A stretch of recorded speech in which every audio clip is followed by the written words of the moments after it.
साधनाको तेस्रो दिन पूरा भयो। भोलि चौथो दिन एकदम महत्त्वपूर्ण दिन हो, किनकि भोलि प्रज्ञाको क्षेत्रमा पहिलो कदम राख्नेछौँ। भोलि दिउँसो 3 देखि 5 बजेका बीचमा विपश्यना साधनाको अभ्यास गर्नेछौँ। भोलि प्रज्ञाको क्षेत्रमा उत्रिने हुनाले आज बुझौँ कि प्रज्ञा भनेको के हो। शील धर्मको एकदम आवश्यक अङ्ग हो, किनकि शील बिना सम्यक समाधि हुन सक्दैन, अनि बिना सम्यक समाधि प्रज्ञा जाग्न सक्दैन। प्रज्ञा नजागिकन विमुक्ति हुन सक्दैन। सबै विकारबाट, सबै दुःखबाट छुटकारा मिल्न सक्दैन। शील समाधिको लागि, समाधि प्रज्ञाको लागि, प्रज्ञा विमुक्तिको लागि एकदम आवश्यक छन्। यदि कुनै व्यक्ति शील मात्र पालन गर्दछ, शुद्ध शीलको पालना गर्दछ भने एकदम राम्रो कुरा हो। उसले कसैको अलिकति पनि हानि गर्दैन, अर्काको पनि हानि गर्दैन, आफ्नो पनि हानि गर्दैन। उसले शील सदाचारको जीवन बाँच्दछ। तर केवल शील सदाचारको जीवनले मात्र कोही व्यक्ति मुक्त हुँदैन। शील सदाचारको पालना भन्दा पनि अगाडि बढेर कसैले एकदम गहिरो समाधिको अभ्यास गर्दैमा पनि कोही व्यक्ति मुक्त हुँदैन। समाधिद्वारा केही मात्रामा चित्तको निर्मलता प्राप्त हुन सक्छ र केही मात्रामा अथवा अलि गहिराईसम्म पनि निर्मलता आउन सक्छ। तर अन्तर्मनका गहिराईमा जहाँ विकारका जरा हुन्छन् त्यहाँसम्म समाधिको पहुँच हुँदैन। झन् शीलको त त्यहाँसम्म बिल्कुलै पहुँच हुँदैन। प्रज्ञाले मात्र अन्तर्मनको गहिराईसम्म पुगेर विकारका जरा उखेल्न सक्छ। त्यसैले प्रज्ञा जाग्यो भने मात्र धर्मको पूर्णता हुन्छ। भोलिदेखि प्रज्ञाको काम सुरु गर्नेछौँ। त्यसकारण प्रज्ञा भनेको के हो आज बुझौँ। धर्मका पहिला 3 अङ्ग शील सदाचार अन्तर्गत आउँछन्। दोस्रा 3 अङ्ग समाधि अन्तर्गत आउँछन्। बाँकी 2वटा अङ्ग प्रज्ञा अन्तर्गत आउँछन्। प्रज्ञा अन्तर्गत आउने ती 2 अङ्ग हुन् सम्मा संकल्प, सम्मा दिट्ठी। पुरानो भाषा हो। सम्मा संकल्प माने सम्यक संकल्प र सम्मा दिट्ठी माने सम्यक दृष्टि। सम्यक संकल्प भनेको के हो? चिन्तन, मनन, विचार, वितर्क त चलि नै रहन्छन्। पहिले यी सबै विचार वितर्क बन्द भएपछि, संकल्प बन्द भएपछि, चिन्तन मनन एकदम रोकिएपछि मात्र प्रज्ञाको काम सुरु हुन्छ भन्ने होइन। विचार चल्दा चल्दै प्रज्ञाको काम पनि साथसाथै सुरु हुँदै जान्छ। तर विचारमा फरक पर्न थाल्छ, परिवर्तन आउन थाल्छ, सुधार आउन थाल्छ। शिविरमा नयाँ आएको पहिलो या दोस्रो दिन हामीलाई जुन प्रकारका विचार आउँछन् ती हाम्रा मनका माथिल्ला भागमा हामीले आफै जम्मा गरेका विकारका रङ्गले रङ्गिएका हुन्छन्। कसैको मनको माथिल्लो सतहमा धेरै भयका संस्कार भए साधना गर्दा भय नै पहिले बाहिर आउने गर्दछन्। वासनाका संस्कार भए पहिले एकदम वासनाकै कुरा आउनेछन्। द्वेषका संस्कार भए पहिले एकदम द्वेषकै कुरा जाग्नेछन्। जुन संस्कारले मनको माथिल्लो सतहलाई ढाकेको हुन्छ त्यसैले हाम्रो विचारलाई प्रभावित पारिराखेको हुन्छ। यो साधना मनको सफाई गर्ने साधना हो। काम सुरु गर्दा आफ्नो शुद्ध सासलाई ध्यान दिन्छौँ र यस क्षणको सच्चाइलाई जान्ने काम गर्दछौँ। त्यसो गर्नासाथ मनको सफाईको काम हुन थालिहाल्दछ। 2-3 दिन बित्दा नबित्दै विचारहरू त अहिले पनि छन्, संकल्प विकल्प अहिले पनि छन्, तर विचारमा केही परिवर्तन आउन थाल्छ। अब त्यति धेरै विकारले भरिएका विचार आउँदैनन्। अब धेरै जसो विचार धर्म सम्बन्धी चल्न थाले। त्यसैले केही सुधार हुन थाल्यो। संकल्प विकल्प छन्, तर अब सम्यक संकल्प हुन थाल्यो। हाम्रा विचार राम्रा विचार आउन थाले। त्यसैले यसपछिको कदम उठाउन सजिलो हुने भयो। एउटा उदाहरणले कुरा बुझौँ। जसरी आकाशमा बाक्लो कालो बादल पुरै लाग्यो भने अँध्यारो हुन्छ। त्यो बाक्लो कालो बादल पातलिन थाल्यो भने आकाशमा बादल त तै पनि छ, तर पातलो हुन्छ, सेतो बादल हुन्छ, अनि प्रकाश आउन थाल्छ। त्यसरी नै यी 3 दिनमा विचारमा अलि परिवर्तन आउन लाग्छ, सुधार आउन लाग्छ। त्यसैले अर्को कदम उठाउन सजिलो हुन्छ र अर्को कदम हो सम्मादिट्ठी माने सम्यक दर्शन। सम्यक दर्शन नै प्रज्ञा हो। यही नै प्रज्ञाको सार हो। हुन त प्रज्ञाको काम सम्यक संकल्पबाट सुरु हुन्छ, तर गहिराईसम्म हाम्रो विकारका जरा निकाल्ने काम सम्यक संकल्पले गर्दैन, सम्यक दृष्टिले गर्छ, सम्यक दर्शनले गर्छ। यो सम्यक दर्शन भनेको के हो बुझौं। सम्यक दर्शनका नाउँमा अनेक भ्रान्तिहरू चलेका छन्। समय बित्दै जाँदा, शताब्दीहरू बित्दै जाँदा मानिसले शब्दको अर्थ नै बिर्सिन्छन्। साधनाका विधिहरू लोप हुँदै गएपछि ती साधना विधिहरूसँग सम्बन्ध राख्ने शब्दहरू पनि लोप हुँदै जान्छन्। कतै शब्द रहे भने पनि तिनको अर्थ अनर्थ भइसकेको हुन्छ। त्यस्तै हालत सम्यक दर्शन शब्दको पनि भयो। दर्शन शब्दका आज अनेक अर्थ छन्। एउटा आजकालको बोलीचालीको भाषाको अर्थ दर्शन माने खुला आँखाले हेर्नु हो। हामी आँखाद्वारा जुनसुकै कुरा देख्छौं, रूप देख्छौं, रंग देख्छौं, उज्यालो देख्छौं, यसैलाई दर्शन भन्दछौं। यहाँ हामी जुन सम्यक दर्शनको कुरा गर्दैछौं त्यसको यस दर्शनसँग केही पनि सम्बन्ध छैन। खुला आँखाले हामीले जे देख्छौं त्यो सम्यक दर्शन होइन। दर्शनको नाममा ध्यानसँग सम्बन्ध राख्ने अर्को एउटा अर्थ चल्यो र त्यसले धेरै भ्रान्तिहरू उत्पन्न गर्यो। मानिसले कुनै प्रकारको ध्यान गर्दा त्यस्ता ध्यानमा कल्पनाको सहारा लियो भने भ्रान्ति उत्पन्न हुन्छ। त्यस्तो कल्पनाको सहारा लिँदा मानिसले कहीँ सुनेका, कहीँ पढेका कुरालाई लिएर आँखा बन्द गरेर तिनै कुराको ध्यान गर्न थाल्छ, तिनैको मनन गर्न थाल्छ। यस किसिमका धेरै ध्यान प्रणालीहरू छन्। यस्ता ध्यान प्रणालीहरूमा अक्सर गरेर कुनै आकृति या शब्दको सहायताले आँखा बन्द गरेर ध्यान गर्न लाग्यो भने जुन कुराको मनमा गहिरो छाप परेको छ त्यसको बाहिरी प्रक्षेपण देखिन थाल्छ। त्यस्ता छाप बारम्बार सुनेर, बारम्बार पढेर, त्यसैको चिन्तन मनन गरेर बस्दा मनमा पर्दछन्। बन्द आँखाका अगाडि त्यस्ता रूप, त्यस्ता आकृति आउँछन्। त्यस्ता रूप र आकृति आफ्नै मनका खेल हुन्। मनमा जुन छाप हुन्छ तिनै बाहिर आउँछन्। तर गलत ढंगले यसको धेरै प्रशंसा गरिएको छ।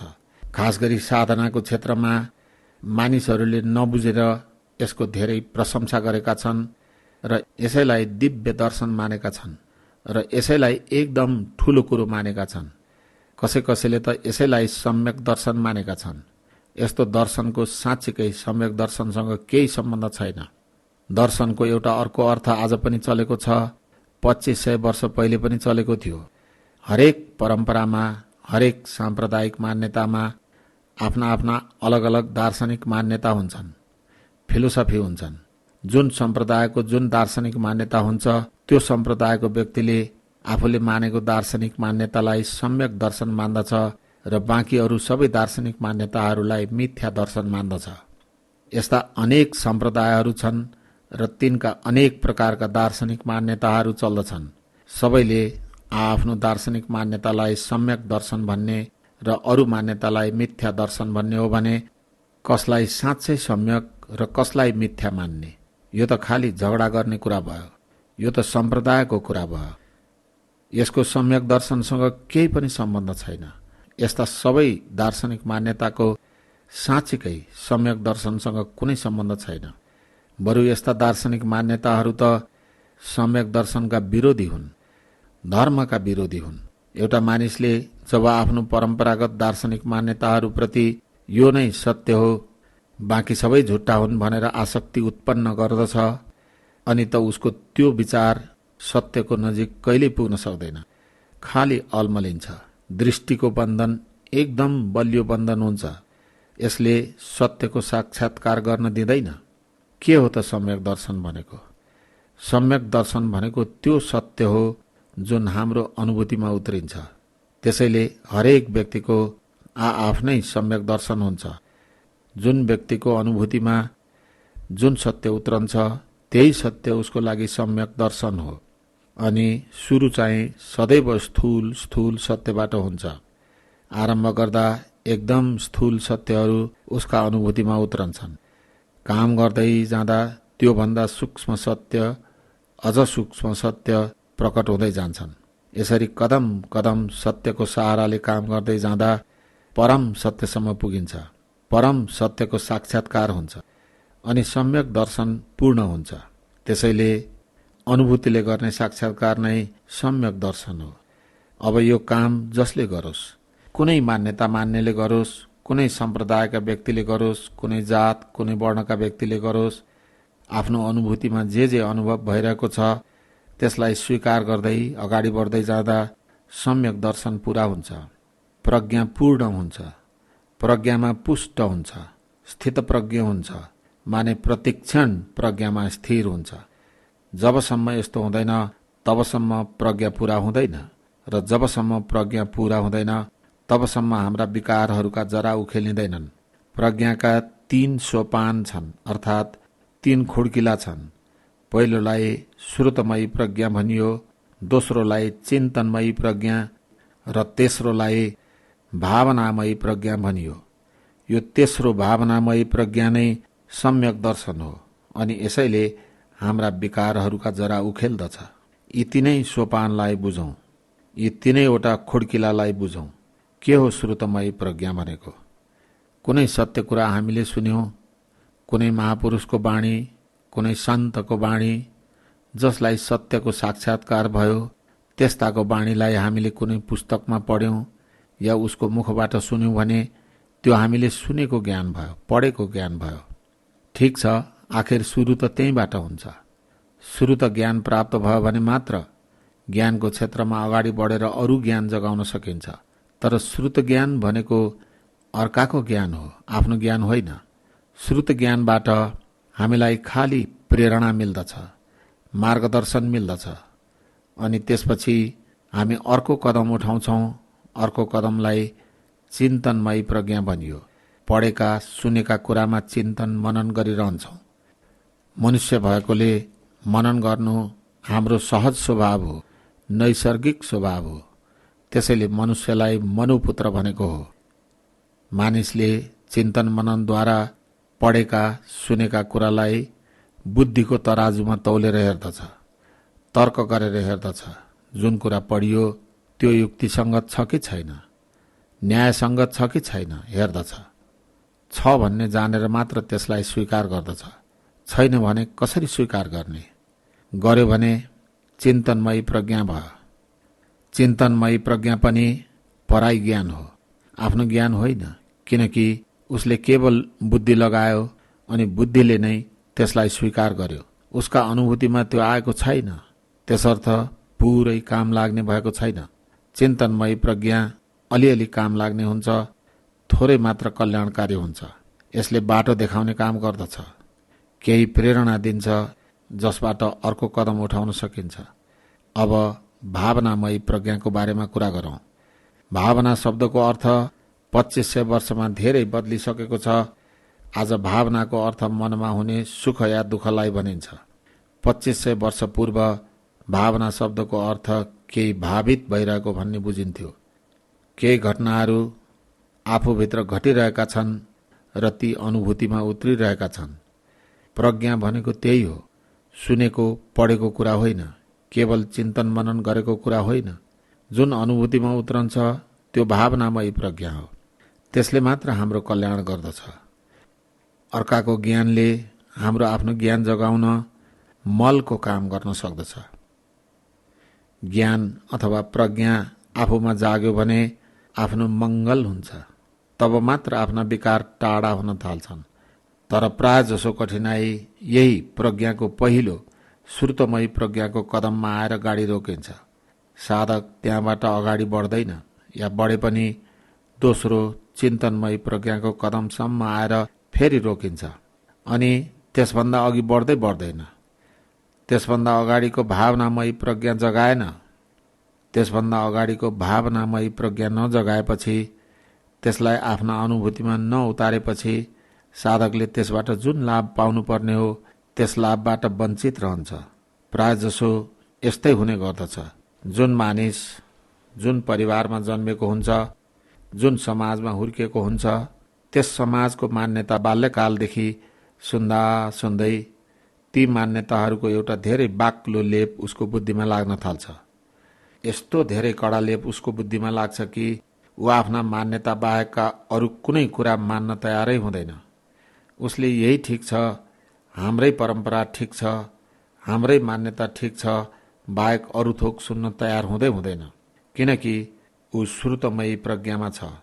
उसले सुनेको कुरालाई अन्धविश्वासले मान्दछ र त्यसमा आफ्नो बुद्धि लगाउने जरुरत पनि ठान्दैन, अनि उसको गाडी यहीँ रोकिन्छ।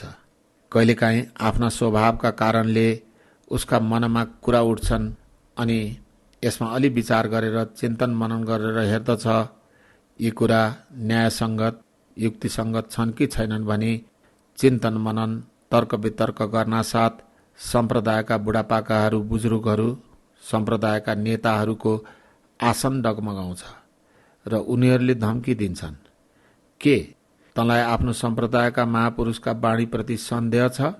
त्यसमा शङ्का छ? त्यसमा श्रद्धा छैन? विश्वास छैन? थाहा छ यसको परिणाम के हुन्छ? के परिणाम हुन्छ? मरेपछि तँलाई घोर नर्क प्राप्त हुन्छ। अनि त्यस्तो घोर नर्कको वर्णन गर्छन्। यस्तो नर्क हुन्छ, यस्तो अपाय गति हुन्छ। यस्ता कुरा सुनेर बिचराका रौँ ठाडा हुन्छन्, एकदम भयभीत हुन्छ। होइन बाबा, होइन, यस्तो नर्क मलाई चाहिँदैन। जे भन्छौ त्यही स्वीकार गर्छु, मलाई यस्तो नर्क चाहिँदैन। यसरी भयभीत भएर सम्प्रदायका गुरुहरूको कुरा मान्दछ, डराएर स्वीकार गर्दछ। कहिलेकाहीँ यिनै सम्प्रदायका गुरुहरू आचार्यहरू प्रलोभन पनि देखाउँछन्। हेर, हाम्रो मान्यताका जति पनि कुराहरू छन्, आफ्ना परम्पराका जति पनि मान्यताहरू छन्, तिनलाई बिना शर्त बिना तर्क वितर्क मान्यौ भने थाहा छ के प्राप्त हुन्छ? मरेपछि स्वर्ग प्राप्त हुन्छ। अब त्यो स्वर्गको व्याख्या यस्ता अप्सराहरू, यस्ता दिव्य अमृत इत्यादि सुनेर मुखमा पानी आउन थाल्छ। जब मानेर मात्र यी सबै प्राप्त हुने हो भने यी सबै कुराहरूलाई मानिलिउँ, के बिग्रिन्छ र? यस प्रकार लोभी भएर मान्दछ या भयभीत भएर मान्दछ, अन्धविश्वासले मान्दछ। यसरी मानेको मात्र हुन्छ, जानेको भने केही हुँदैन। अनि मान्नु र जान्नुमा जमिन आसमानको फरक हुन्छ। जुन लाभ मिल्ने हो त्यो जानेर मात्र मिल्दछ, मानेर मात्र मिल्दैन। धेरैजसो मानिसहरू यहीँ आएर रोकिन्छन्, यसभन्दा अगाडि जानै सक्दैनन्। कोही कोही भने हिम्मत गर्दछन् र आफै चिन्तन मनन पनि गर्दछन्। आफ्नो बुद्धि प्रयोग गरेर अर्को कदम उठाउँछन् र चिन्तनमयी प्रज्ञा जगाउँछन्, त्यसपछि त्यहीँ रोकिन्छन्। त्यस्ता धेरै जसो मानिसहरू चिन्तन मनन गरेपछि आफ्ना मान्यताहरूको, आफ्ना परम्पराहरूको वकिल बन्न पुग्छन्। मनै मन तिनको न्यायीकरण गर्न थाल्छन्। हाम्रा मान्यता धेरै ठिक छन्, बाँकी सबै गलत छन्। हाम्रो भन्दा राम्रो मान्यता अरू कसको होला भनेर अहङ्कार जगाउँछन्। र म भन्दा ज्ञानी अरू को? मैले त सम्पूर्ण धर्म बुझिसकेँ। हाम्रा सारा मान्यतालाई, हाम्रा गम्भीर अध्यात्मलाई बुझिसकेँ। धर्मलाई खुब जानेको ओरेको केही छैन, केवल मान्दैछ, बुद्धिले मान्दैछ। पहिले भावावेशले मान्दथ्यो, अब बुद्धिले मान्न थाल्यो। त्यसभन्दा अगाडि ऊ अर्को कदम उठाउँदैन। जसले एकदम हिम्मत गर्दछ उसले अर्को कदम पनि उठाउँछ अनि लाभ पाउँछ। किनकि जुन लाभ हुने हो त्यो श्रुतमयी प्रज्ञाद्वारा होइन, चिन्तनमयी प्रज्ञाद्वारा हुने हो। त्यो भावनामयी प्रज्ञाद्वारा हुन्छ। जुन प्रज्ञा आफूभित्र भावित हुन्छ, आफ्ना अनुभूतिद्वारा बढ्दै बढ्दै जसको विकास हुन्छ, त्यसैले हाम्रो कल्याण गर्दछ। जसभित्र प्रज्ञा जाग्दछ त्यो मुक्त हुन्छ। सिद्धार्थ गौतममा प्रज्ञा जाग्यो, त्यसले केवल एक व्यक्ति मुक्त भए, त्यो हुन् सिद्धार्थ गौतम। अरू कोही त्यस प्रज्ञाले मुक्त हुनै सक्दैन। अरूले प्रेरणा पाउन सक्छन्, मार्गदर्शन पाउन सक्छन्, तर मुक्त हुन हरेक व्यक्तिले आफ्नो प्रज्ञा आफैले जगाउनु पर्दछ। हरेक व्यक्ति स्वयं स्थित प्रज्ञ हुनुपर्दछ। मुक्त हुन पहिले आफै प्रज्ञामा स्थित हुनुपर्दछ।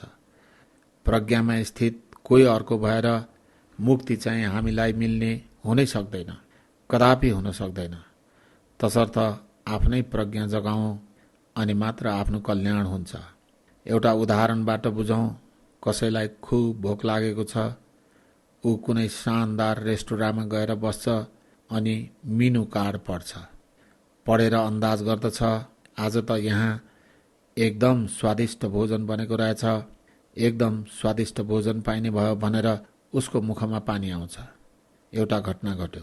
दोस्रो घटना, भोजनको अर्डर दिन्छ। अब भोजन तयार हुन केही बेर लाग्छ, त्यसैले तबसम्मलाई प्रतीक्षा गर्दछ। अनि प्रतीक्षाकै क्रममा त्यहाँ भोजन गरिराखेका मानिसहरूको हाउभाउ देखेर उसलाई लाग्छ कि आज भोजन साँच्चै मिठो बनेको हुनुपर्दछ। फेरि मुखमा पानी आउँछ। दोस्रो घटना।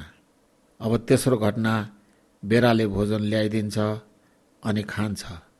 खाएपछि उसलाई भोजनको स्वाद साँच्चै थाहा हुन्छ। पहिलो श्रुत ज्ञान हो, किनकि केवल मेनु कार्ड पढ्यो। मेनु कार्ड पढेर मात्रै कसैले भोजनको स्वाद पाउँदैन, पेट भरिँदैन। दोस्रो चिन्तन ज्ञान हो। आफ्नो अनुभवबाट उसलाई थाहा छ मिठो भोजन भयो भने मानिसहरूका अनुहारमा कस्तो हाउभाउ हुन्छ। मानिसहरूको अनुहारमा देखिएको हँसिलोपनको हाउभाउद्वारा उसले अनुमान लगाउँछ कि साँच्चीकै उनीहरूलाई भोजन मिठो लागिरहेको हुनुपर्छ।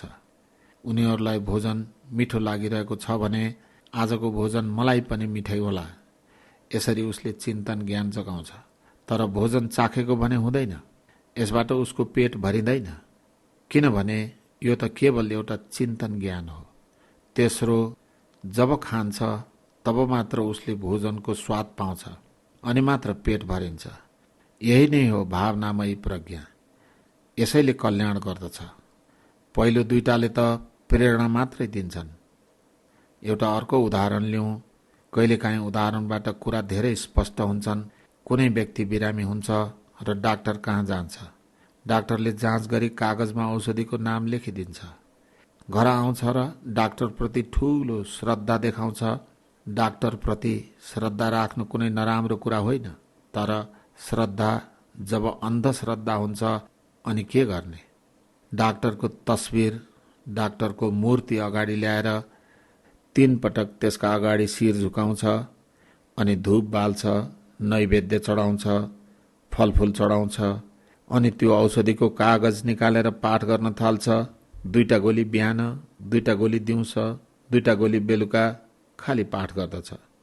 यस्तै गर्छौं जीवनमा हामी। अझ 1 कदम अगाडि बढ्दछ र कुरा बुझ्न खोज्छ। हेरौँ यो डाक्टरले के लेखिदियो। फेरि जान्छ डाक्टर कहाँ अनि सोध्छ, यो तपाईँले के लेखिदिनु भयो? यसबाट मेरो रोग कसरी निको हुन्छ? डाक्टर बुद्धिमान छ।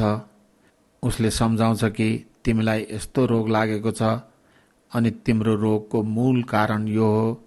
मैले लेखिदिएको औषधि खायौ भने तिम्रो रोगको कारण हट्छ अनि रोग निको हुन्छ। डाक्टरका यस्ता कुरा सुनेर ऊ धेरै खुसी हुन्छ र डाक्टरको तारिफ गर्न थाल्छ। मेरो डाक्टर हेर कति असल, मेरो डाक्टर जस्तो राम्रो अरू कसैको छैन, मेरो डाक्टरको औषधि कति राम्रो। अब उसले के गर्छ? अब घर गएर सबै छिमेकीहरूसँग झगडा गर्दछ। तिमीहरू सबैका डाक्टर गए गुज्रेका, तिम्रा डाक्टरको औषधि गए गुज्रेको, हेर मेरो डाक्टर सबैभन्दा असल, मेरो डाक्टरको औषधि राम्रो। औषधि चाहिँ खाँदैन, खाली मानिसहरूसित झगडा गरिरहन्छ। हरेक व्यक्ति सम्प्रदायका नाममा यस्तै गर्छन्। जब धर्म खत्तम हुन्छ तब सम्प्रदाय मात्र बाँकी रहन्छ अनि यस्तै हुन्छ। हरेक महापुरुषले दुखीहरूलाई देखेर, रोगीहरूलाई देखेर, रोगीहरूका रोग चिनेर बडो करुण चित्तले औषधि बाँड्दछन्। यो औषधि ल्याऊ, यो धर्मको औषधि हो, यसको सेवन गर्यौ भने सारा दुःखबाट मुक्त हुनेछौ, सबै विकार रूपी रोगहरूबाट बाहिर निस्कनेछौ। तर औषधि चाहिँ ग्रहण गर्दैन। वैद्यको प्रशंसा चाहिँ सबै गर्दै हिँड्छन्, वैद्यलाई नमस्कार गर्दै हिँड्छन्, वैद्यले दिएको औषधिको पाठ गर्दै हिँड्छन् अनि मानिसहरूसँग झगडा गर्दछन्। मेरै वैद्यको औषधि सबैभन्दा असल, तर औषधि भने कोही लिँदैनन्। यस्तो भएपछि केवल अन्धश्रद्धा नै अन्धश्रद्धा हुन गयो। कसैले बुद्धि पनि लगाउँछन् र आत्मपुष्टि पनि गर्छन् कि यो कारणले मेरो औषधि असल छ, मेरो वैद्यले दिएको औषधि असल छ, खाने भने होइनन्। जब खान्छन् तब मात्र भावनामय प्रज्ञा जाग्छ, तब मात्र औषधिले आफ्नो काम गर्न सुरु गर्दछ अनि साँच्चै कल्याण गरिदिन्छ। सारा रोगहरू हट्छन्। सम्यक दर्शन यही भावनामय प्रज्ञा हो। अनुभूतिमा उत्रियो भने मात्र कल्याण गर्न सुरु गर्दछ। धर्मशास्त्रको पाठ गर्दैमा, चिन्तन मनन गर्दैमा आफ्नो अनुभूतिमा सत्य त्यसै जाग्दैन। अनुभूतिमा उतार्नका निम्ति आफूभित्र प्रकृतिले दिएको शक्ति जगाउनु पर्दछ। यस्तो शक्ति प्रकृतिले हरेक मनुष्यलाई दिएको छ। त्यसलाई प्रकृति भन्नु सट्टा परमात्मा अथवा अल्लाह मियाँले दिएको भने पनि हुन्छ। आफूभित्र यस्तो शक्ति जाग्यो भने आफ्नो प्रज्ञा जगाउन सकिन्छ। त्यस्ता शक्तिलाई खाली लुकाइराखेर, सुताइराखेर केवल श्रुत ज्ञानद्वारा नै बुझ्ने कोसिस गरेर हाम्रो त्यो शक्ति जाग्ने, हाम्रो भावनामय प्रज्ञा जाग्ने होइन। शास्त्र मात्रै पढेर कोही बुद्ध बन्न सक्दैन। त्यस्तो हुन आफ्नो प्रज्ञा भित्रैदेखि अनुभूतिको स्तरमा जगाउनु पर्दछ। हामी भित्रको यस्तो शक्तिलाई जगाउनु पर्दछ जस्तो कि हाम्रा आँखाको शक्ति हेर्नु हो।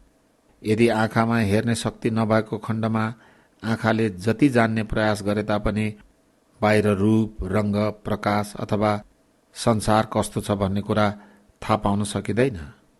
जुन मानिस जन्मैदेखि अन्धो हुन्छ उसलाई रूप, रङ्ग या उज्यालो प्रकाशको कुनै अस्तित्व थाहा हुँदैन।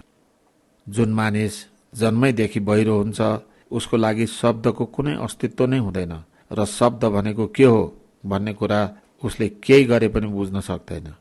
यसै गरी आफ्नो प्रज्ञा जगाउनको लागि आफूभित्रको विशेष शक्ति जागेन भने आफ्नो प्रज्ञा पनि जाग्न सक्दैन। यतिका दिनदेखि हामी आफ्नो त्यो शक्ति जगाउने प्रयास गर्दैछौँ जसले हामी भित्रको प्रज्ञालाई जगाइदेओस्। प्रज्ञा भनेको के हो भन्ने विषयमा हामी कहाँ एउटा कथा प्रचलित छ। दुईजना गरिब भिख मागेर पेट पाल्ने केटा आपसमा अति नै मिल्ने साथी थिए। त्यसमा एकजना जन्मदेखिको अन्धो थियो। सधैँ दुवै सँगै नगरमा भिख माग्न जान्थे र सँगै यसै गरी आफ्नो जीवन बिताउँथे। एक दिन अन्धो केटोलाई धेरै ज्वरो आएछ। उसको साथीले तिमी डेरैमा बसेर आराम गर, म तिमीलाई पनि भिख मागेर ल्याइदिउँला भनी अन्धोलाई डेरैमा छाडी एक्लै भिख माग्न गएछ। त्यो दिन संयोग यस्तो परेछ कि भिखमा उसले खीर पाएछ। बिचरासँग खीर थाप्ने कुनै भाँडो नभएकोले साथीलाई खीर ल्याउन सकेनछ र पाएको खीर त्यहीँ खाएछ। अनि डेरा फर्केर इमान्दारी साथ आफ्नो साथीलाई भनेछ, के गर्ने, आज त भिखमा खीर पाएको थिएँ तर भाँडो नभएकोले तिमीलाई ल्याउन सकिन। त्यसमा अन्धोले भनेछ, ठिक छ, ल्याउन सकेनौ भने भइगयो, तर भन न त खीर भनेको कस्तो हुन्छ। तिमीलाई थाहा छैन खीर भनेको कस्तो हुन्छ? मैले आजसम्म खीर खाएकै छैन, त्यसैले खीर कस्तो हुन्छ मलाई थाहा छैन। खीर सेतो हुन्छ। यो सेतो भनेको के हो? त्यो जन्मको अन्धो त्यो बिचरालाई के थाहा कि सेतो भनेको के हो? तँलाई थाहा छैन सेतो भनेको के हो? मलाई थाहा छैन। जुन कालो होइन त्यो सेतो हुन्छ। यो कालो भनेको के हो नि? उसलाई कालो के हो त्यो पनि थाहा छैन। तँ कस्तो मान्छे? मलाई त थाहा छैन, तिमी नै बुझाइदेऊ न, मलाई यो सेतो के हो? अब कसरी बुझाउने? नजिकै एउटा बकुल्लो थियो, त्यसलाई समातेर ल्याएर भन्यो, सेतो यस्तो हुन्छ। अब बकुल्लो सेतो छ भन्ने कुरा उसले कसरी थाहा पाउने? बिचराका आँखा त छँदै छैनन्। अनि हातले बकुल्लोलाई छामेर थाहा पाउन खोज्दछ र भन्छ, अब थाहा पाएँ कि सेतो कस्तो हुन्छ। मैले बुझेँ, सेतो भनेको नरम नरम हुन्छ। सेतोको नरम र खस्रोसँग के सम्बन्ध छ? सेतो भनेको त सेतै हो, चाहे नरम होस् या कडा। तैले नै भनिस् सेतो यस्तो हुन्छ, बकुल्लो जस्तो। अनि मैले यसलाई छामेर हेरेँ, यो त नरम छ। अब फेरि भन्छ, ल भइगयो, सेतो नरम होइन, तर मैले कुरा बुझिनँ, राम्रोसँग भन न सेतो कस्तो हुन्छ। सेतो भनेको यो बकुल्लो जस्तो हुन्छ। तँ अलि राम्रो बुझ्ने कोसिस त गर। ठिक छ, अब फेरि कोसिस गरी हेर्छु। अनि बकुल्लाको चुच्चोदेखि पुच्छरसम्म सम्पूर्ण शरीर हातले छामेर हेर्छ। अब त बुझे, टेढो छ। सेतो भनेको टेढो हुन्छ। तिम्रो खिर टेढो रहेछ। अब उसको लागि जीवनभरि खिर टेढो नै हुने भयो। जुन यी धेरै लामा लामा दर्शनका कुरा छन्, यी जति पनि दर्शनका कुरा गर्ने मानिसहरू छन्, उनीहरूका लागि खिर टेढो नै हुन्छ। किनकि उनीहरूका अनुभूतिमा सत्य कुरा उत्रिएको हुँदैन। उनीहरूले खाली सुनेको या सुनाएको कुरा जानेका हुन्छन्। कुनै महापुरुषलाई कुनै कुराको अनुभूति हुन्छ अनि अनुभूतिका कुरा शब्दमा भनिदिन्छन् या लेखिदिन्छन्। त्यस्ता कुरा पढेर या सुनेर अथवा त्यसमा बुद्धि लगाएर मात्र कसैले बुझ्दैनन्, किनकि उनीहरूको अनुभूतिमा त्यो आएकै हुँदैन। अनुभूति गर्ने त्यो शक्ति त जागेकै छैन। त्यो कुरालाई कसरी बुझिन्छ? जसरी जन्म अन्धोले रङ्गलाई बुझ्न सक्दैन, रोशनीलाई बुझ्न सक्दैन, त्यस्तै प्रज्ञा नजागुन्जेल मानिस बिल्कुल त्यस्तै अन्धो सरह हुन्छ। प्रज्ञाको लागि आफ्नो त्यो शक्ति जगाउनु पर्दछ। 3 दिनसम्म यही काम गर्यौं। सासलाई जान्ने जुन काम गर्यौं, त्यसका साथ कुनै शब्द जोडेको भए त्यो शक्ति कदापि जाग्न सक्दैन थियो। सास हेर्दा हेर्दै यति सानो ठाउँमा संवेदना थाहा हुन थाल्यो। हाम्रो प्रज्ञा जागरणसित यी संवेदनाहरूको एकदम गहिरो सम्बन्ध छ। यी संवेदनाहरूको हाम्रो अन्तर्मनसित धेरै गहिरो सम्बन्ध छ। जति अगाडि बढ्दै जानेछौँ त्यति नै ज्ञान स्पष्ट भएर आउनेछ। पहिलो कुरा, प्रज्ञा जागेपछि अनुभूतिद्वारा अनित्य छ, नश्वर छ, भङ्गुर छ, परिवर्तनशील छ भन्ने कुरा थाहा हुन थाल्छ। यसरी प्रज्ञाको पहिलो अङ्ग आफूभित्र जाग्न थाल्छ। सबै संसार अनित्य छ, नश्वर छ, भङ्गुर छ, परिवर्तनशील छ भन्ने कुरा सबैले बुद्धिको स्तरमा त स्वीकार गरेकै छन्। जो जन्म लिन्छ मरेरै जान्छ। जे उदय हुन्छ त्यसले अस्त हुनै पर्छ। जे प्रकट हुन्छ त्यो अवश्य बिलाउँछ। यस्ता कुरा सबैले मानेका मात्रै छन्, जानेका छैनन्। कहिलेकाहीँ जीवनमा आफूलाई घचघच्याइदिने खालका घटना घट्छन्। जस्तै कोही आफन्त प्यारो व्यक्ति मर्दछ, उसको शरीरलाई मसानमा लगेर चितामा राखी आगो लगाइन्छ। उता त्यो लास जलिरहेको हुन्छ भने यता आफूभित्र ठूलो ज्ञान जागिरहेको हुन्छ। ओहो, जीवनको अन्तिम परिणति यस्तै हुँदो रहेछ। सबै यसै गरी मर्ने रहेछन्। एक दिन म पनि यसरी नै मरेर जाने रहेछु। एक दिन मेरो शरीरलाई पनि मानिसहरूले यसरी नै जलाइदिने रहेछन्। जति कमाइन्छ, जोरजाम गरिन्छ, त्यो सबै यहीँ रहँदो रहेछ। आफ्ना साथमा केही पनि जाँदो रहेनछ भने यो सबै म, मेरो के कारणले गर्दैछु, यो सबै सञ्चय, सङ्ग्रह, परिग्रह किन गर्दैछु? यसरी एकदम ज्ञान जाग्छ, एकदम ज्ञान जाग्छ। तर कति बेरसम्मका लागि जाग्छ? त्यो मसानबाट एक कदम बाहिर राख्ने बित्तिकै फेरि त्यही म, त्यही मेरो गर्दछ। त्यस्तो ज्ञान के काम लाग्छ? त्यो त खालि धर्मसभाको ज्ञान जस्तो भयो। कुनै धर्मसभामा जान्छ, त्यहाँ धेरै ज्ञानको चर्चा सुन्दछ। सुरु त ज्ञान त हो, धेरै सुनिएको छ। धर्म भनेको यस्तो हुन्छ, आसक्ति भयो भने धेरै दुःख हुन्छ, अनासक्ति भयो भने सबै दुःखबाट बाहिर निस्कन्छ। राग होस् या द्वेष, यसले धेरै दुःख दिन्छ। राग द्वेष निस्कियो कि धेरै सुख हुन्छ। यस्तो धेरै धर्मका कुरा सुनिएको छ, राम्रो लागेको पनि छ। धर्मका कुरा बुझिएका पनि छन्, निकै ज्ञान पनि जागेको छ। धर्मसभाबाट बाहिर निस्किन साथ सबै ज्ञान कहाँ जान्छ? मेरा जुत्ता कहाँ गए? कसले लिएर गयो? मैले आजै नयाँ किनेको। फेरि उही म, मेरो, मेरो भइहाल्छ।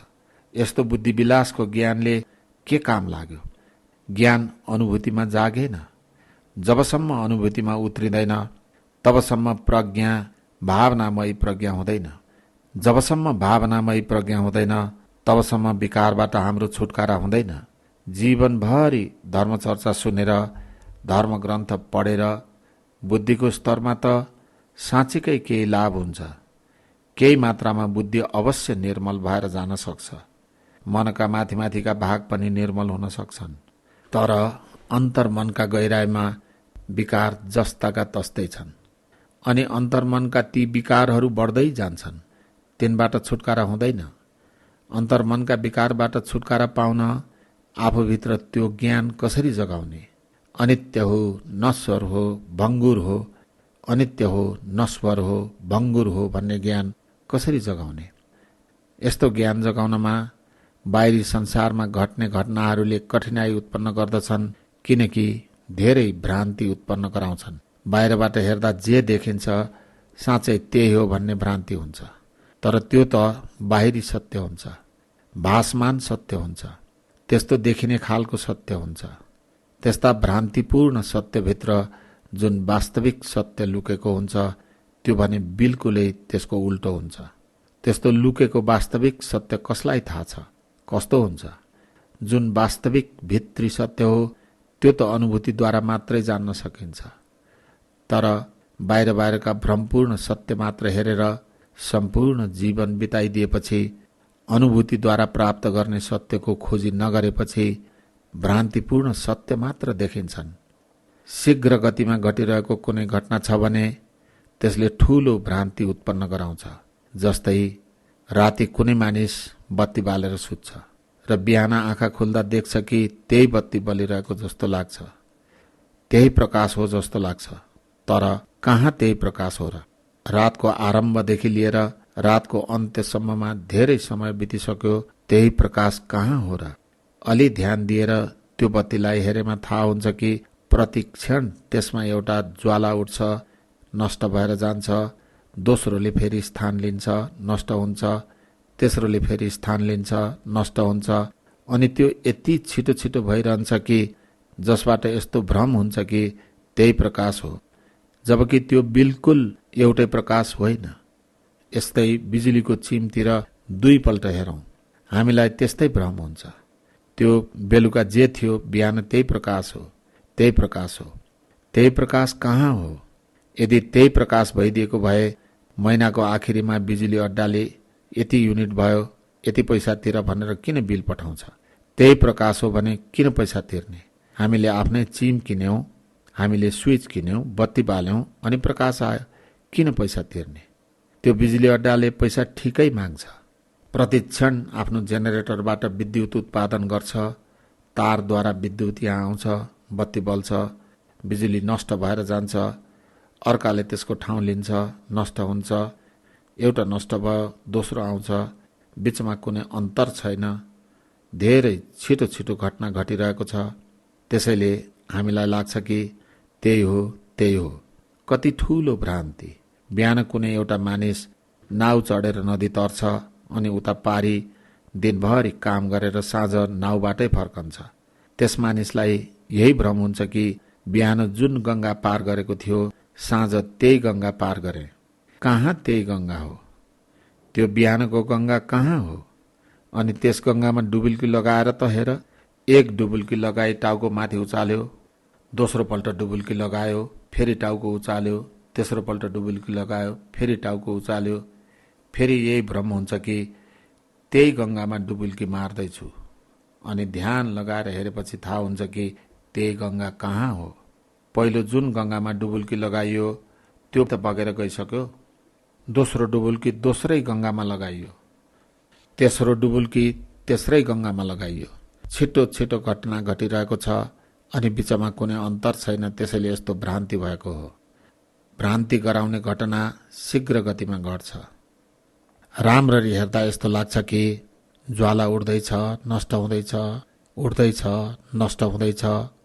नदीको प्रवाहमा पनि स्पष्ट देखिन्छ कि यो प्रवाह जाँदैछ, अब दोस्रो प्रवाह आउँदैछ, त्यो फेरि जाँदैछ, फेरि अर्को आउँदैछ, एउटा जाँदैछ, नयाँ आउँदैछ।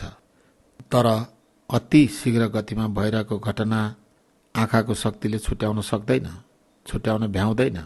आँखाले हेरेर सत्य बुझ्न सक्दैन, देख्नै सक्दैन। जस्तै बिजुलीको उज्यालो उत्पन्न र नष्ट भएको आँखाले देख्न सक्दैन, किनकि धेरै शीघ्र गतिबाट यसको उत्पन्न र नष्ट भइरहेको छ।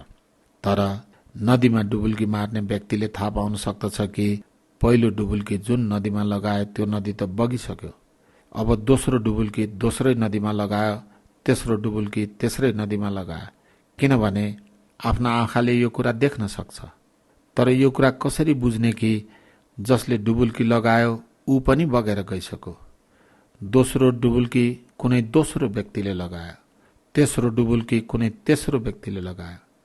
कति ठूलो भ्रान्ति! एक व्यक्तिलाई आफ्नो प्रज्ञा जागेपछि, आफ्नो होस जागेपछि थाहा हुन्छ कि यति समयमा त त्यस व्यक्तिको करोडौं पटक जन्म भइसक्यो।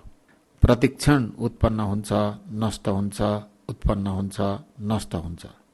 यस कुरालाई प्रवचनद्वारा मानेर के प्राप्त हुन्छ र? केही प्राप्त हुँदैन। श्रद्धाद्वारा माने पनि के प्राप्त हुन्छ र? केही प्राप्त हुँदैन। यही कुरालाई जब अनुभूतिद्वारा जान्न थालिन्छ त्यति बेला सबै प्राप्त हुन्छ। यसैलाई भावनामयी प्रज्ञा भनिन्छ। यो 3.5 हातको शरीरमा पहिले यो अनित्य बोध जगाइन्छ, प्रतिक्षण उत्पन्न भइरहेछ, व्यय भइरहेछ। यो उदय व्यय यति छिटो छिटो गतिबाट भइरहेकोले हामीलाई भ्रम हुन्छ कि त्यही हो। ती व्यक्ति जो सम्यक सम्बुद्ध बने यसै प्रकार आफ्नो भावनामयी प्रज्ञा जगाएर नै बने। भावनामयी प्रज्ञा जगाउन आफ्नो 3.5 हातको शरीरमा सत्यको खोजी गर्न थाले, सत्यको अनुसन्धान गर्न थाले। यो टाउको हो, यो हात हो, यो छाती हो, पेट हो, अनि यिनका भित्र पनि के छ? टुक्रा टुक्रा गरेर विभाजन गरेर हेरे। हड्डी छन्, मासु छ, रगत छ, छाला छ, केश छन्, नङ छन्, अरू के छ? जसरी एउटा वैज्ञानिकले शोध गर्दा, अनुसन्धान गर्दा, रिसर्च गर्दा विभाजन गरेर टुक्रा टुक्रा पारेर विश्लेषण गरेर हेर्दछ, त्यसरी अझै विभाजन गरेर हेरे। यसो गरेर हेर्दा जुन सत्य उनका सामु प्रकट भए तिनको पनि विभाजन र विश्लेषण गर्दै हेर्दै गए। हुँदा हुँदा त्यस अवस्थासम्म पुगे र जाने कि चाहे हाड होस्, चाहे मासु होस्, चाहे रगत होस्, चाहे छाला होस्, चाहे केश होस्, चाहे नङ होस्, सम्पूर्ण भौतिक शरीर ससाना कणहरूद्वारा बनेको पाए। यति साना कणद्वारा बनेको पाए कि त्यस्ता कणलाई फेरि अरू टुक्रा पार्न सकिँदैन, तिनको अरू विभाजन हुन सक्दैन। यसरी भौतिक जगतको अन्तिम सत्यसम्म पुगेर थाहा पाए कि यसभन्दा अगाडि अरू विभाजन हुन सक्दैन। यी साना कणलाई के भन्ने? 2500 वर्ष पूर्वको भाषा समृद्ध भएकोले यसका अनेक शब्दहरू थिए। त्यसको एउटा शब्द हो अणु, जसलाई आज एटम भनिन्छ। यो अरू विभाजन हुन नसक्ने कण त अणु पनि होइन, यो त अणुभन्दा पनि सानो छ। तसर्थ यसलाई अब के भन्ने? यसका लागि त्यति समृद्ध भाषामा कुनै शब्द नै थिएन, अनि आफैले एउटा नयाँ शब्द बनाएर दिए। त्यस भौतिक जगतको अन्तिम सत्य त्यो सानोभन्दा सानो कणको लागि एउटा नयाँ शब्द अट्ठकलाप बनाएर दिए। त्यस समयको भाषामा इकाइलाई, सानो टुक्रालाई कलाप भनिन्थ्यो।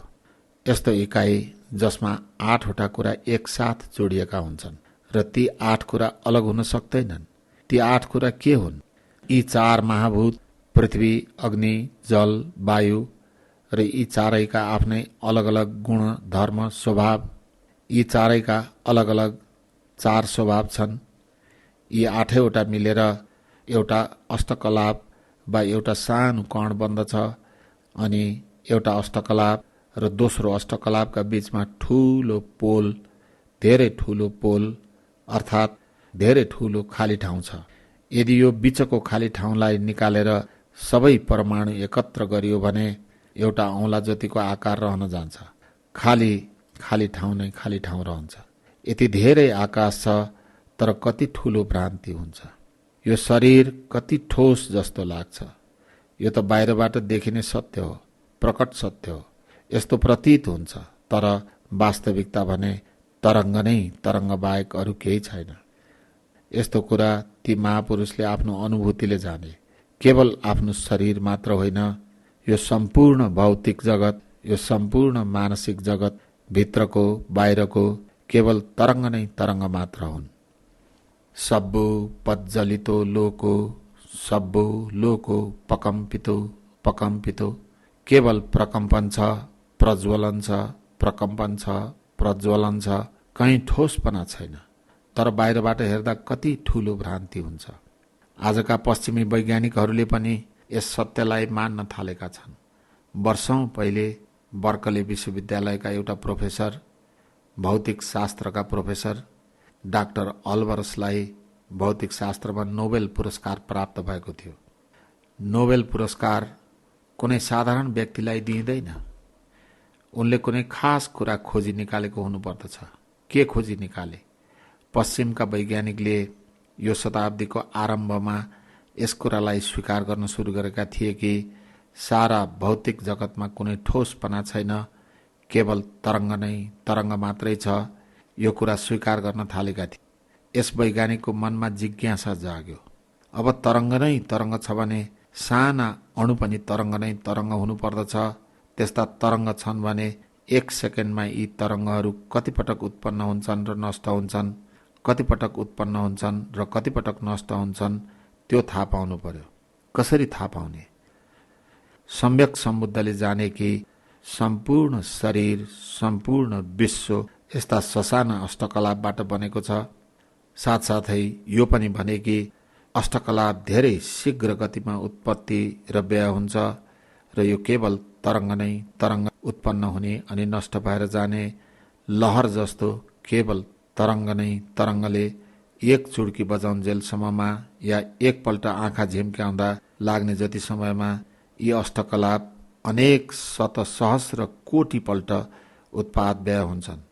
अनेक शत सहस्र कोटि, शत सयलाई भनिन्छ, सहस्र हजारलाई भनिन्छ, कोटि करोडलाई भनिन्छ, माने 1 लाख करोड भए।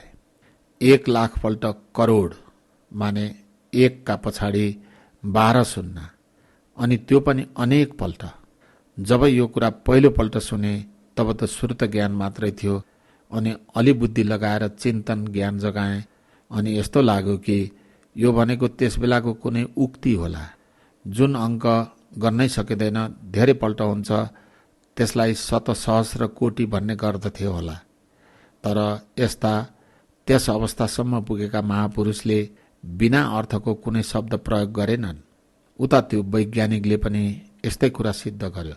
15 वर्ष लगाएर उसले एउटा यन्त्र बनायो र त्यसको नाम बबल च्याम्बर राख्यो। सम्पूर्ण परमाणु पानीका फोका जस्तै तर शीघ्र गतिमा उत्पन्न र नष्ट हुन्छन्। त्यस यन्त्रका मद्दतले उसले गनेर भन्यो कि त्यो सानो परमाणु कणको 1 का पछाडि 22 शून्य राखे बराबर अङ्क जतिचोटि उत्पाद व्यय हुन्छ। पश्चिमको एउटा वैज्ञानिकले 1 का पछाडि 22 शून्य बराबर पल्ट र यहाँका एक मुक्त व्यक्तिले 1 चुड्की बजाउन्जेलसम्ममा अनेक शत सहस्र कोटि पल्ट उत्पन्न भएर नष्ट हुन्छ भने सत्यको नजिकै दुवै पुगे। तर पनि दुवैको बीचमा कति ठुलो अन्तर छ। यो त धर्मको गङ्गा हो। हरेक सम्प्रदायका मानिसहरू आउँछन्, हरेक मान्यताका मानिसहरू आउँछन्, हरेक देशका मानिसहरू आउँछन्, आउनु पनि पर्छ। धर्मको गङ्गा भएकाले कुनै एउटा सम्प्रदायको मात्र यसमाथि हक हुँदैन। त्यसकारण अनेक देशका मानिसहरू आउँछन्, अमेरिकाबाट, क्यालिफोर्नियाबाट र त्यो ठाउँ बर्कलेबाट पनि शिविरमा आए। बर्कलेबाट आएका केही साधकहरूले यो कुरा सुनेर आफ्नो सहरमा फर्के अनि त्यस व्यक्तिलाई भेटे। पछि आएर सुनाए कि त्यो वैज्ञानिक त्यस्तै धेरै दुखी र तनावग्रस्त छ जस्तो कि कुनै एउटा सामान्य व्यक्ति हुन्छ। त्यस बिचराको निन्दा गरेको होइन, तर यो सत्य कुरा हो। ती दुई व्यक्तिमा धेरै ठूलो अन्तर देखिन्छ। त्यही सत्यमा, भौतिक जगतको अन्तिम सत्यमा एउटा पश्चिमी वैज्ञानिक पुग्छ अनि ऊ त्यति नै व्याकुल छ जति पहिले थियो र उसलाई त्यो सत्य प्राप्तिले केही फरक परेन। अनि यहाँका एउटा वैज्ञानिक मुक्त पुरुष त्यही सत्यमा पुग्दछन् र सम्पूर्ण दुःखबाट बाहिर निस्किन्छन्। सबै जन्म मरणका दुःखबाट बाहिर निस्किन्छन्। यस्तो फरक किन भयो? यस्तो अन्तर यसकारण भयो कि त्यस व्यक्तिलाई आफ्नो यन्त्रमाथि बडो श्रद्धा छ। ऊ आफ्नो सम्पूर्ण काम त्यही यन्त्रका बलमा गर्दछ अथवा आफ्नो बुद्धिका बलमा गर्दछ। उसलाई आफ्नो बुद्धिमाथि ठूलो विश्वास छ, आफ्नो यन्त्रमाथि ठूलो विश्वास छ, तर उसलाई सत्यको अनुभूति भने भएको छैन। अनि यहाँ ती मुक्त पुरुष सम्पूर्ण सत्य आफ्ना अनुभूतिद्वारा जान्दैछन्। आफूभित्रका सत्यलाई अनुभूतिद्वारा जान्ने काम यहाँका मानिसहरू सदियौंदेखि गर्दै आएका छन्। आज पनि हराइसकेको विद्या फेरि प्राप्त भएको छ र फेरि मानिसहरू त्यही काम गर्न सुरु गर्दैछन्। यो काम कुनै कौतूहल पूरा गर्नको निमित्त होइन। यो सानो परमाणु कण के हो, कति पटक उत्पन्न हुन्छ, नष्ट हुन्छ, म को हुँ, यस्ता सारा कौतूहलका कुराहरू पूरा गर्नलाई होइन। यस्ता सारा कौतूहलका कुरा पूरा गरेर केही पाइँदैन। आफूभित्र अनुसन्धान र सत्य दर्शन गर्ने काम यहाँका ऋषिमुनिहरूले, यहाँका वैज्ञानिकहरूले आफ्ना विकार निकाल्नको लागि गरे। जे जति अनुसन्धान गर्दै गए, आफ्ना अनुभूतिमा सत्यलाई उतार्दै गए र त्यति त्यति आफ्नो मनको मैलो निकाल्दै गए। हामीले पनि त्यही काम गर्नु छ। सुरुमा एकदम स्थूल सत्य अगाडि आउँछन्, त्यसलाई साक्षी भावले, तटस्थ भावले हेर्यो भने मैलोका पत्रहरू उक्किन सुरु हुन्छन्। पहिले केही स्थूल पत्रहरू उत्रिन्छन्, अनि झन सूक्ष्म सत्य अगाडि आउँछन्, अनि तिनलाई पनि हामीले समतापूर्वक हेर्यौं, तटस्थ भएर हेर्यौं भने झन अरू पत्रहरू पनि निस्किन्छन्। यसरी मैलोका पत्रहरू निस्किँदै जान्छन्। त्योभन्दा अझै सूक्ष्म सत्य, त्योभन्दा अझै सूक्ष्म सत्य, यसो गर्दा गर्दै परम सत्यसम्म पुगिन्छ। परम सत्य प्राप्ति हुँदासम्म मैलोका सबै पत्रहरू निस्किसक्छन् अनि शुद्ध हुन्छ, बुद्ध हुन्छ, जीवन मुक्त हुन्छ। हामीले आफ्ना विकारबाट मुक्त हुन र आफ्ना बन्धनबाट मुक्त हुनको लागि यस्ता सम्पूर्ण कामहरू गर्नुपर्दछ। केवल कौतूहल पूरा गर्नको लागि मात्रै होइन, केवल जिज्ञासा पूरा गर्नको लागि मात्रै होइन। हरेक साधकले काम सुरु गरेका छन्। बाटो लामो छ। आफूभित्र पहिलो जाग्ने प्रज्ञा अनित्य बोधको प्रज्ञा हुन्छ। अनित्य छ, नश्वर छ, भङ्गुर छ भन्ने ज्ञान।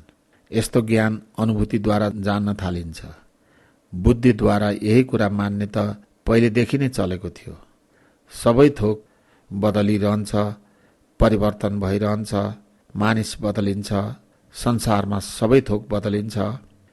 एउटा बालक जन्मिन्छ, भर्खर जन्मेको कलिलो हुन्छ, तर 10 वर्षपछि त्यही बालकलाई हेर्दा कति धेरै बदलिएको पाइन्छ। 20 वर्षपछि हेरौँ, विश्वासै हुँदैन, कति बदलियो।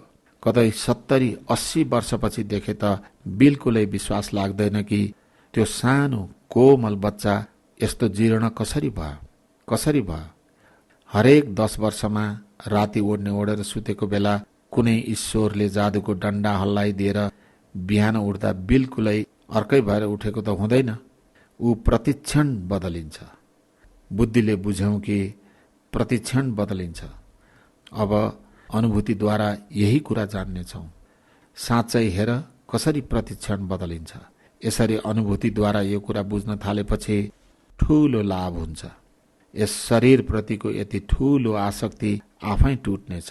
होस नभएकोले एकदम खुसी भएर आज म 20 वर्षको भएँ, आज 25 वर्षको भएँ गर्दै जन्मदिन मनाउँछ, ठूलो भोज गर्दछ। Happy birthday to you, happy birthday to you गर्दछ। बिचराले यो कुरा बुझ्दैन कि आज आफ्नो कालको 25 वर्ष नजिक पुग्दैछु। यसको मतलब यो होइन कि हरेक व्यक्ति जन्मदिन आउँदा छाती पिटेर रोउन्, हाय रे म 1 वर्ष कालको नजिक पुगे रे। धर्मले यसरी रुन सिकाउँदैन, बरु होस जगाइदिन्छ। गएको त गयो, केवल 1 वर्ष न गयो, तर अझ कति बाँचिन्छ।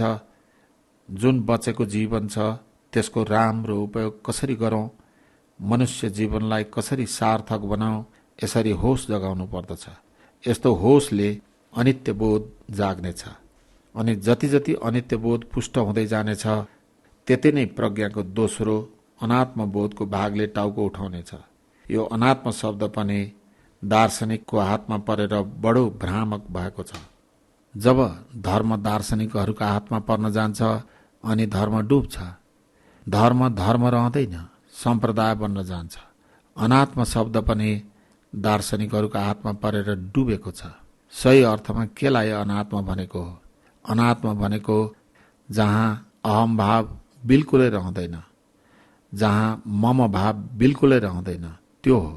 यो सम्पूर्ण शरीर म होइन, यो कुरो अनुभूतिले जान्नु।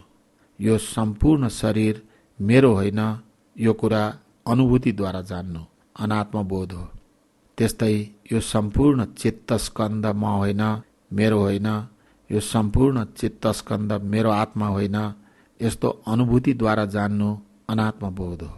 अब दार्शनिक मान्यता अनुसार कोही छुट्टै आत्मालाई मान्ने एक प्रकारका दार्शनिक भए, छुट्टै आत्मालाई नमान्ने अर्कै दार्शनिक भए, यी दार्शनिक मान्यताहरूबाट केही पाइँदैन। संसारमा योभन्दा निरर्थक कुराहरू केही छैन।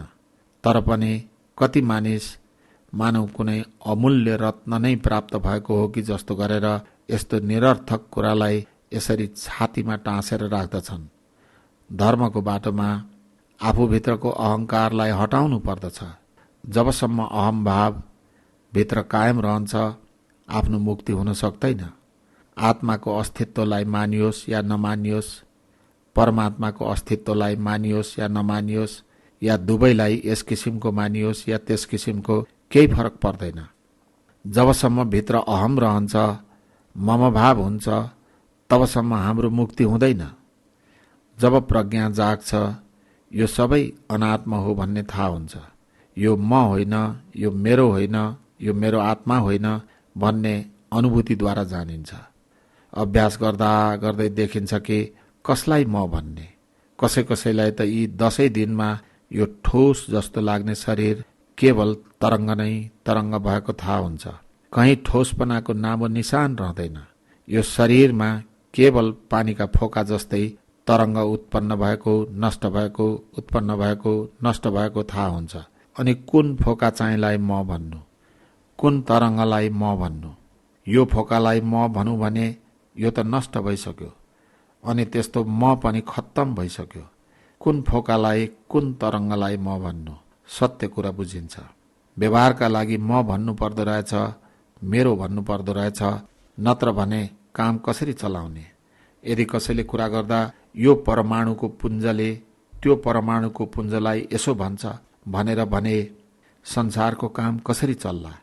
त्यसर्थ व्यवहारको लागि म पनि भन्नु पर्दछ, मेरो पनि भन्नु पर्दछ, तिमी पनि भन्नु पर्दछ र तिम्रो पनि भन्नु पर्दछ। तर यो कुरा बुझ्नु पर्दछ, म मेरो भनेको वास्तवमा केही होइन। यो त केवल व्यवहारको लागि मात्र हो। भित्र त केवल तरङ्ग नै तरङ्ग छ, त्यसमा म भन्ने केही छँदै छैन। अनि यो पनि बुझिन्छ कि यसमा मेरो भन्ने केही छैन। केलाई मेरो भन्नु? जसलाई मेरो भन्छु त्यसमाथि मेरो आधिपत्य हुनुपर्दछ। कसमाथि मेरो अधिकार छ? कुन चाहिँ परमाणुको पुञ्जलाई मुठीमा कसेर भन्न सकिन्छ कि यो त मेरो हो? भन्नासाथ समाप्त भएर जान्छ। मेरो कहाँ भयो त? कहाँ मेरो छ त? 40 वर्ष पुग्दा नपुग्दै ऐनामा आफ्नो अनुहार हेर्दा कञ्चटका केस फुलिसकेको पाइन्छन्। कुनै पसलमा गएर कपाल कालो पार्ने रङ किनेर दल्दैमा संसारलाई ठग्न सकिएला, आफैलाई ठग्न सकिएला। तर यो प्रकृतिलाई कहाँ ठग्न सकिन्छ? बुढो हुँदै गइरहेको छ, जर्जरित हुँदै गइरहेको छ, मृत्युतिर लम्किँदै जाँदैछ, दौडिँदैछ। यदि मेरो शरीरमाथि मेरो अधिकार हुँदो हो त मैले भन्ने थिएँ कि होइन, तँ बुढो हुन पाउँदैनस्, म जसरी चाहन्छु तैँले त्यसरी नै रहनुपर्छ। तर यस्तो कसले सुन्ने? यो शरीर बुढो हुँदै जान्छ, बुढो हुनबाट रोक्न मेरो अधिकार छैन। यो शरीरमाथि मेरो अधिकारै छैन। खुब बुझ्नेछ, आफै अनुभूतिद्वारा बुझ्नेछ। म केही होइन, मेरो केही होइन। व्यवहार जगतका निम्ति म हुँ, व्यवहार जगतका निम्ति मेरो हो, वास्तवमा केही होइन। म मेरो त एउटा आसक्ति मात्र हो। बुद्धिले त स्वीकार गरेको छ कि यो शरीर म होइन, यो शरीर मेरो होइन, मेरो आत्मा होइन। यो चित्त म होइन, मेरो होइन, मेरो आत्मा होइन। किनकि बालकैदेखि मानसमा यस्ता लेप लगाएका छन्। यसरी स्वीकार गर्दैमा केही फरक पर्दैन, किनकि भित्रभित्र अझै पनि यसप्रति राग छ, द्वेष छ, यसप्रति गहिरो आसक्ति छ। जब सत्य अनुभवमा आउन थाल्छ अनि जीवन बाँच्न सिक्छ, एकदम राम्रोसँग बाँच्न सिक्छ। यस्तो अनात्मबोध जाग्दछ, प्रज्ञाको दोस्रो भाग जाग्दछ, अनि प्रज्ञाको तेस्रो भागले आफ्नो टाउको उठाउन थाल्छ। यसैलाई दुःख बोध भनियो। नयाँ साधकले काम सुरु गर्दा कहीँ न कहीँ पीडा हुन्छ, जस्तै गोडा दुख्छन्, टाउको दुख्छ, कम्मर दुख्छ। यस्तो दुःख त बडो स्पष्ट देखिने दुःख हो, तर यस्तो अनुभव हुने दुःखलाई दुःखबोध भनिँदैन। यसो गर्दा गर्दै 5 दिन, 7 दिन, 10 दिन हुँदाहुँदै साधकहरूका सबै पीडाहरू हट्दै जान्छन्। कतै भारीपन रहँदैन, कतै दबाव रहँदैन, कतै ठोसपना रहँदैन, केवल तरङ्ग नै तरङ्ग रहन्छन्। अनि बडो सुख लाग्छ, बडो आनन्द लाग्छ। तरङ्ग नै तरङ्ग, सम्पूर्ण शरीरमा बिल्कुल तरङ्ग नै तरङ्ग भएपछि पुलक रोमाञ्च हुन्छ। अनि भन्ठान्छ कि बस प्राप्त भयो, यस्तो आनन्द भयो, यस्तो आनन्द आयो, अब त प्राप्त भयो। आत्मानन्द प्राप्त भयो, परमानन्द प्राप्त भयो, मुक्तानन्द प्राप्त भयो, मोक्षानन्द प्राप्त भयो, फलानु आनन्द भयो। यस्तो आनन्दप्रति आसक्ति हुन्छ। अनि तुलना गर्दछ, बिहान यस्तो आनन्द अनुभव भएको थियो, साँझ बस्दा त त्यस्तो भएन। अनि त्यस्तो नहुँदा भन्ठान्छ कि एकदम खराब भयो। बुझ्दै बुझेन के राम्रो भयो के खराब भयो। जसलाई राम्रो भन्दै थियो त्यसमा के राम्रो थियो? त्यो पनि उत्तिकै अनित्य थियो। बिहान त थियो, बेलुका छैन। जबसम्म यो शरीर र चित्तको क्षेत्रको अनुभूति रहन्छ तबसम्म अनित्य क्षेत्रमा नै छौँ। जबसम्म इन्द्रिय जगतको अनुभूति हुँदैछ तबसम्म अनित्य क्षेत्रमा नै छौँ। अनि जुन अनित्य क्षेत्र हो त्यसले सुख कसरी दिन सक्छ? समाप्त भएर जान्छ, किनकि त्यसमा अनित्यताको बीज हुन्छ। त्यो सुख जुन हामीलाई सुख लाग्छ त्यसमा अनित्यताको बीज छ र त्यो समाप्त भएर जान्छ। त्यसप्रति आसक्त भयो भने त्यसले रुवाउनेछ, त्योसँग दुःख आउनेछ भन्ने कुरा अनुभूतिद्वारा बुझ्नेछौँ। जुन दिन इन्द्रियभन्दा पारीको अनुभूति हुनेछ अनि जानिनेछ कि त्यो नष्ट हुँदैन, त्यो नित्य छ, ध्रुव छ, शाश्वत छ। त्यसपछि राम्रोसँग होस जाग्छ कि जहाँ जहाँ शरीर र चित्त काम गर्दछन्, जहाँ सारा इन्द्रियहरू काम गर्दछन्, त्यो क्षेत्र अनित्यको नै क्षेत्र हो। त्यसैले यो सुख जस्तो लागे पनि सुख होइन, दुःखै हो। यसरी दुःख बोध जाग्दछ, अनित्य बोध जाग्दछ, अनात्म बोध जाग्दछ, दुःख बोध जाग्दछ। यी तीनमा परिपक्व हुँदै पुष्ट हुँदै गएपछि स्थित प्रज्ञ हुन्छ। स्थित प्रज्ञ भएपछि हरेक क्षण प्रज्ञा रहन्छ, हरेक अवस्थामा प्रज्ञा रहन्छ। भावनामयी प्रज्ञा कसरी जाग्दछ? जुन ठोस हुन्छ, जुन घनीभूत हुन्छ, जुन सङ्गठित हुन्छ, त्यसलाई टुक्रा टुक्रा पारेर त्यसभित्रको सत्य जानेपछि भावनामयी प्रज्ञा जाग्दछ। नत्र भने प्रज्ञा जाग्दैन। प्रज्ञा जागेपछि त्यसरी नै बाहिरका पनि सत्य प्रकट हुन्छन्। जीवनमा तिनैलाई पनि टुक्रा टुक्रा पारेर हेर्ने बानी बस्दछ। बाहिरी सत्य सरसर्ती प्रकट हुँदा यस्तो प्रतीत हुन्छ कि यही नै सत्य हो, तर टुक्रा पारेर त्यसलाई विश्लेषण गरेर हेर्यो भने त्यसको असली रूप देखा पर्दछ। असली रूप हेरेपछि माया, मरीचिका, धोका टाढा भएर जान्छ।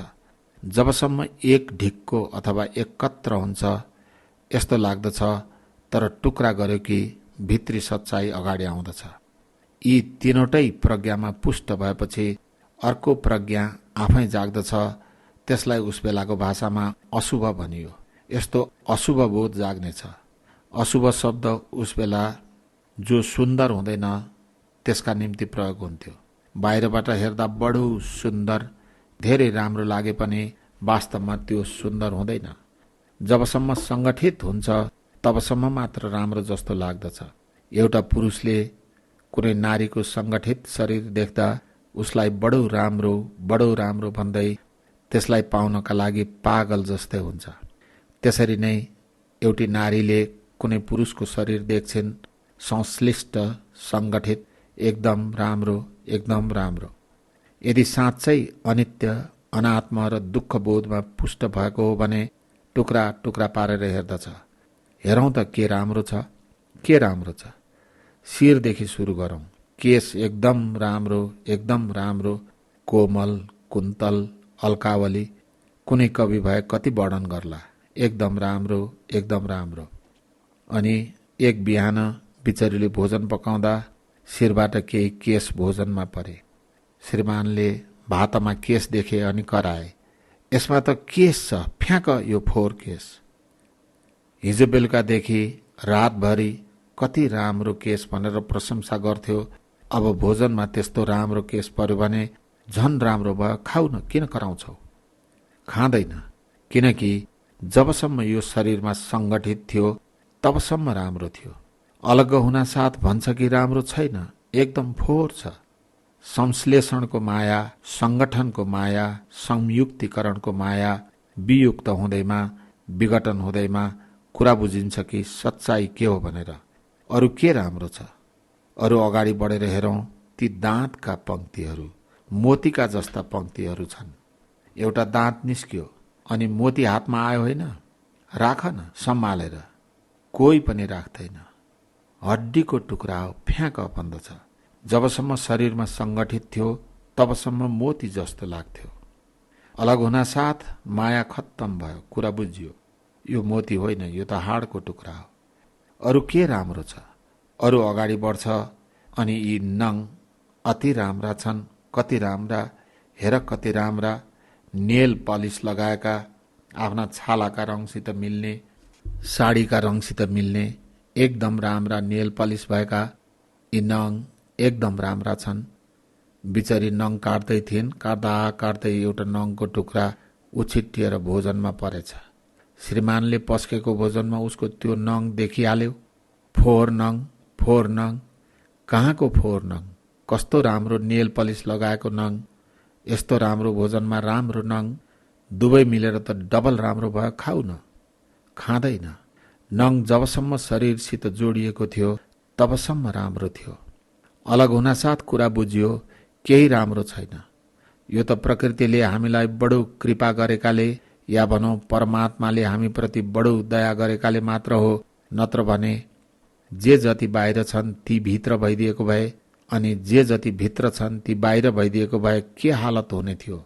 हातमा लट्ठी लिएर कुकुर, बिराला, गिद्ध, कागदेखि ज्यान जोगाउन मुस्किल पर्ने थियो।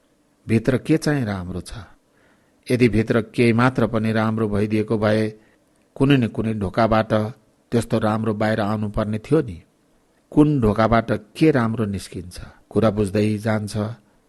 एउटा विदेशी साधक दौडी दौडी आउँछ, यसो त नभन्नुहोस्, मलाई राम्रो लाग्दैन। कुरा सत्य हो, राम्रो लागोस् या नराम्रो लागोस्, यो त सत्य हो। सत्य त हो, तर हामी कहाँ राम्रो केलाई भनिन्छ? यो छाला छ नि, यसलाई हेर्नुहोस् कति राम्रो छ, चम्किलो, कति चिल्लो छ। साँच्चै एकदम राम्रो भए एउटा ब्लेड लिएर यसलाई अलिकति खुर्किएर हेरौँ त कति राम्रो छ। 2 मिनेट पनि राख्न मन लाग्दैन, फ्याँक्न मन लाग्छ। के राम्रो छ?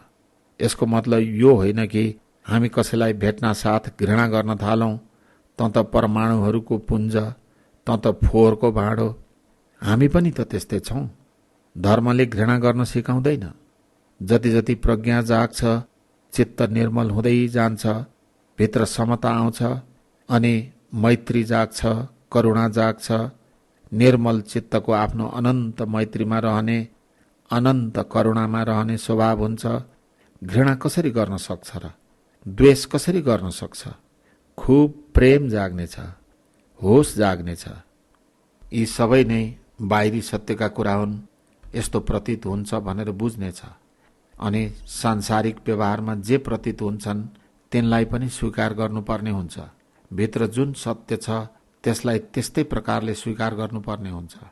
यस्तो पागलपन पनि गर्नु हुँदैन कि यो खाँबो होइन, यो तरङ्ग नै तरङ्ग हो, अनि मेरो शरीर पनि तरङ्ग नै तरङ्ग हो, तरङ्गै तरङ्ग त हो, यसभित्र छेडेर जाउँ भन्यो भने खुट्टा भाँचिने छ, हात भाँचिने छ। अनि यो व्यवहारिक कुरा हो। जुन व्यवहारको कुरा हो, जुन प्रकट सत्य हो, त्यसलाई पनि हामी स्वीकार गर्दछौँ, तर अन्तिम सत्यलाई अनुभूतिद्वारा जानेर प्रतीत सत्यप्रति जुन आसक्ति छ त्यसलाई हटाउँछौँ। यसरी बाँच्ने कला नै धर्म हो। अनि यस्तो बाँच्ने कला केवल उपदेशबाट मात्र सिकिँदैन। उपदेशहरूको असर थोरै मात्रामा सतहमा मात्र रहन्छ, अन्तर्मनका गहिराईसम्म पुग्दैन। यो विद्या यसैले सिक्न आयौँ कि आफ्नो अन्तर्मनको गहिराईसम्म आफ्नो प्रज्ञा जगाउँ। अरूको प्रज्ञाले हामी मुक्त हुन सक्दैनौँ। हरेक व्यक्तिले आफ्नै प्रज्ञा जगाउनु पर्दछ।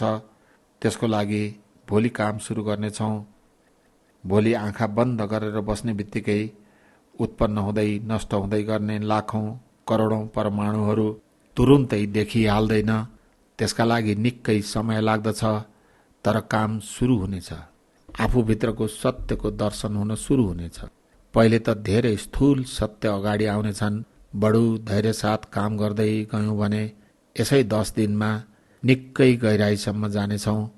मुक्त अवस्थासम्म पुग्नलाई धेरै लामो बाटो छ। हरेक साधकले स्वयं पुरुषार्थ गर्नुपर्छ, मेहनत गर्नुपर्छ।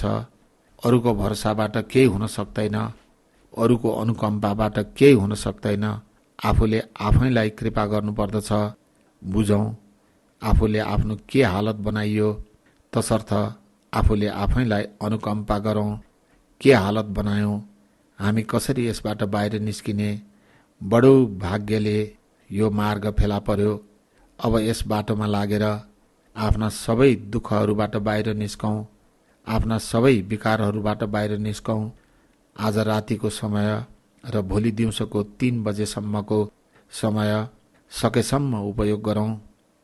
गहिरो निन्द्रामा बाहेक बाँकी समय जति पनि हुन्छ आफ्नो मनलाई यसै स्थानमा खुब सावधान, खुब सजग भएर राखी छाडौँ। अब मनलाई धेरै सूक्ष्म बनाउनु छ, धेरै तीक्ष्ण बनाउनु छ।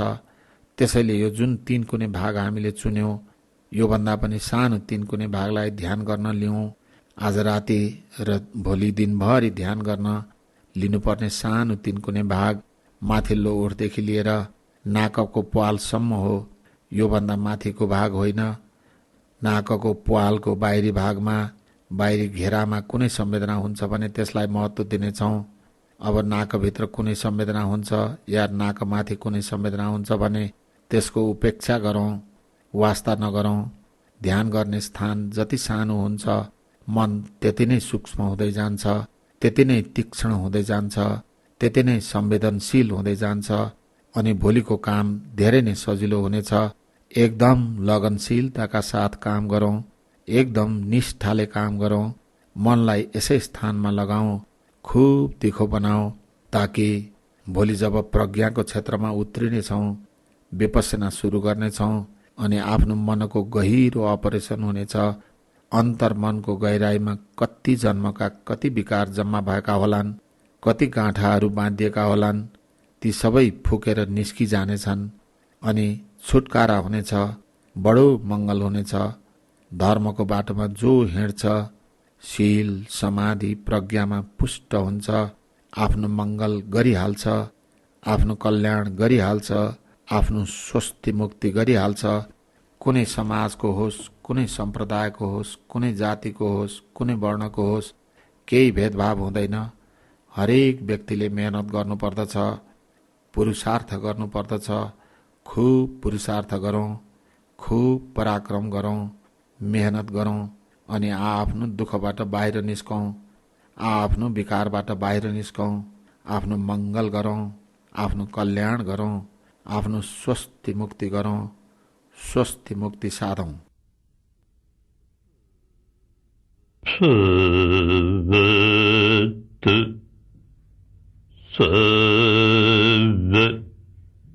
Mangalam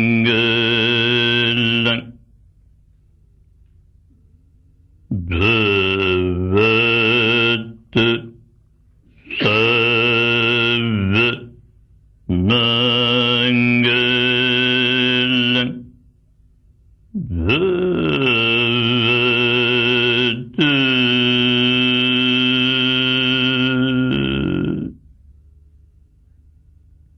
Sarva